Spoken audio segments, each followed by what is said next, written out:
Alright, mighty name of Jesus. Alright, ni indirimbo nziza cyane.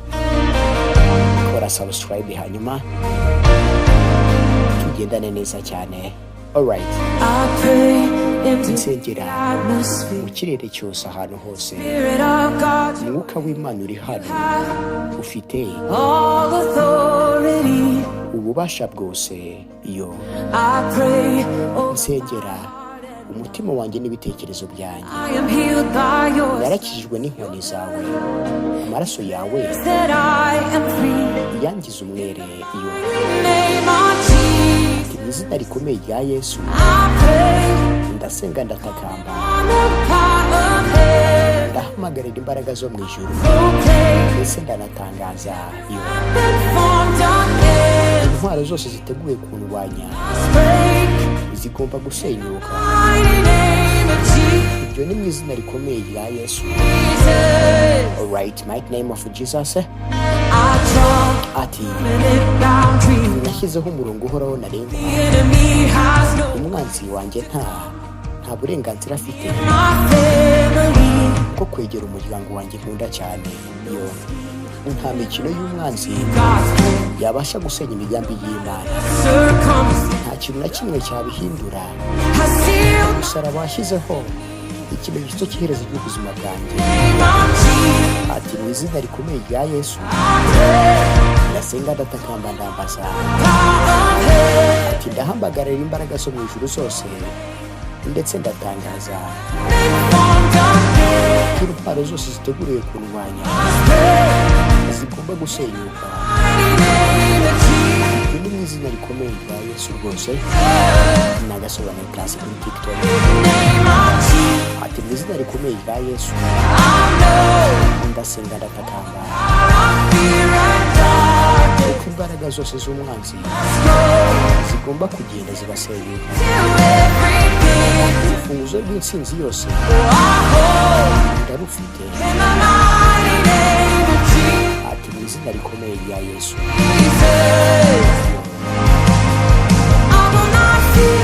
Ati sinzatinya, ntabwo nzatinya igihe umwanzi aje hafi. Ku muryango w'ubuzima bwanjye hose amaraso ya Yesu Kristo. Ati sinzatinya hari ingabo y'abamarayika hano dukurindwa impande zose n'amaraso ya Yesu Kristo.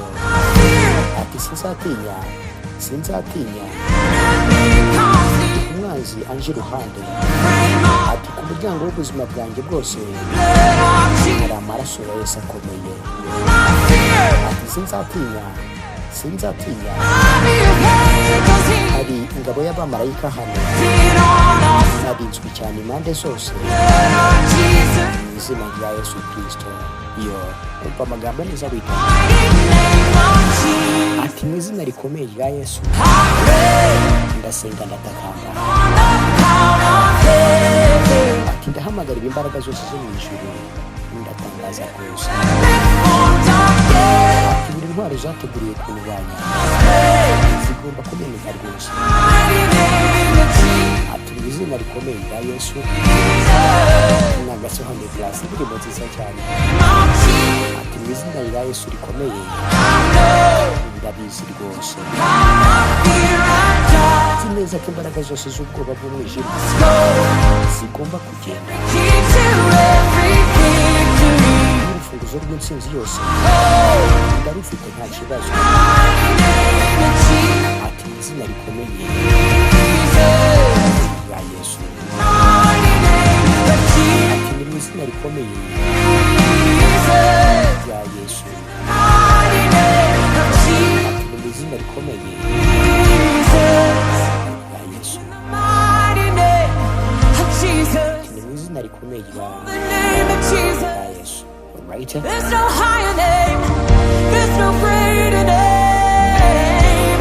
It holds all authority, all power. It's in His name. Oh, we just byose biri mu izina rye. Maze turirimba izina rya Yesu. Ufite imbaraga zose, ufite imbaraga zose. The name of Jesus. izina rya Yesu,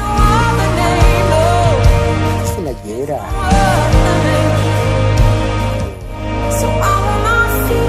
Ati sinzatinya, ati sinzatinya igihe umwanzi wanjye anyegereye.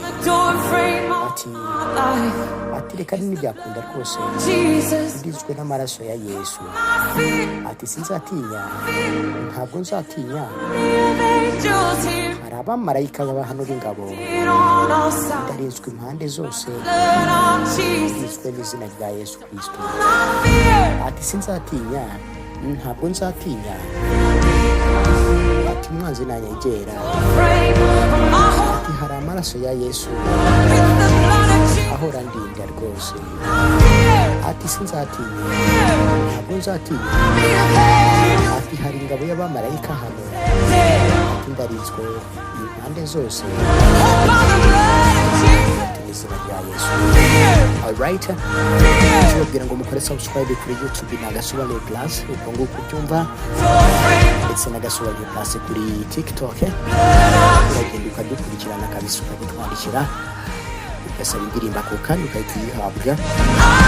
Ariko wanyuze kuri TikTok ukabanza ukanadukurikira, ukanasharinga n'abandi bantu bose, hanyuma tukatwika koko. Amen.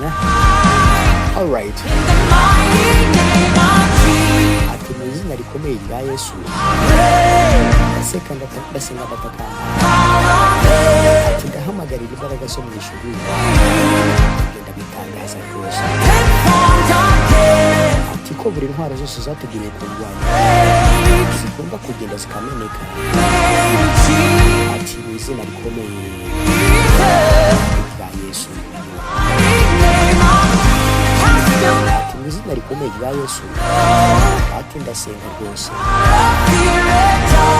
Ati imbaraga zose zaciwe kurwanya zigomba kuvaho zigasenyuka.